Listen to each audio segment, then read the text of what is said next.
kind of look for, poke around and look for some old, seldom talked about hollow earth entrances. And of course, all the caves and all the access points have been dynamited or welded shut, and everything was pretty locked down.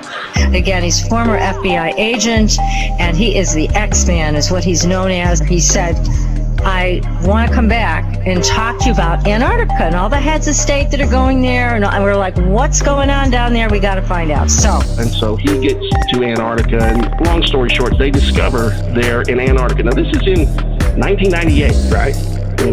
They discover there's bases under the ice. But then they found that there was this huge magnetic anomaly down there. But the magnetic anomaly is consistent with basically a 50-mile wide city, a metropolis down there. Wow. Of course, he teaches in the public school system, so if he started talking about this, from what I found out from a geometry teacher friend of mine, that you can lose your job over this one. We'll assume it's U.S. military, but we don't know for sure. But satellites over Antarctica discovered something under the ice, and it was a huge something. It was gigantic. We still don't know what it is. They still won't discuss it. It causes magnetic disturbances. The first territorial incursion committed by the Nazi Party in 1939, their takeover of Norwegian sovereign territory at the northern tip of Antarctica. But why? What were the Nazis looking for? I get an order from the Pentagon to report to the Chief of Research and Development. I walked into General Trudeau's office. Then he gave me an order. He said, Phil, watch things for me. The rest don't understand. The fallen angels being locked away beneath the ice in Antarctica. There's not very many people that go to Antarctica. For some reason, that's just the land that nobody touches. But why would he, at the age of 86, go to the Antarctic? It had to be something monumental.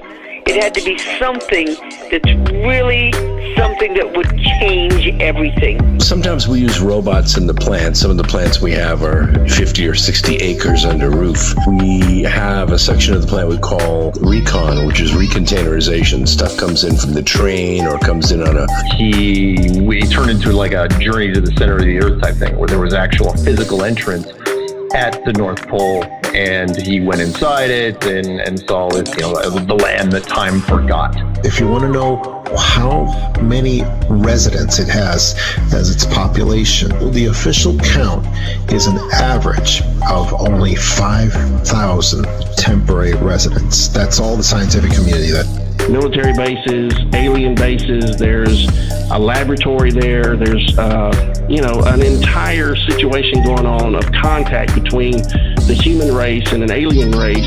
And then, of course, the Congressional Committee went down there, and that's when rumors began about this Antarctica city having been discovered. The city was a city that was flash frozen around the time of the Great Flood. It's covered by a molten glass dome. There are waters above that dome. The Earth is, a disc, not a ball. In the Earth's magnetic field so far out that it can be sensed out 300 miles away from the planet. This unknown thing, spaceship or something otherworldly that would be found in Antarctica. As this saga continues to unfold, I am gradually becoming more convinced that the early Nazi success in Antarctica provided the impetus for everything else that was to come. And we had 3,000 officers in R&D. And that was the order he gave me. Watch things because the rest don't understand for me. We knew they were important, and we knew there was something there. Return them to us for a competitive edge of the Army and give them to the people. The Ark of Gabriel was taken. Russia took the Ark of Gabriel to Antarctica. If these fallen angels are released from their prison, so he goes down there, and what does he see? He sees exactly what these people are saying that they have found. He sees the mothership. You don't see the other two because they're buried under the ice, but one they've dug down to. They're 2 miles down in the ice. And we have to sequence that, put it in order of color. And sometimes we use robots or we use self-driving carts because they don't have eyes like we have eyes. This is all driven by military research. There was a huge expanse of land, bigger than the United States, past the South Pole, which he hadn't even seen yet. which meant that nobody's seen it because he was the leading explorer in the world at that point, and he flew his own planes. The personnel there is just incredibly small as far as how many people are there. These pyramids that have been uncovered at Antarctica, and that are larger than the pyramids of Giza. Out of this underground base in Antarctica, this huge hole begins to open up. This spacious, huge, UFO spacecraft comes up out of the ice, from under the ice. So Antarctica is not millions of years old in terms of it being covered by ice over a period of millions of years.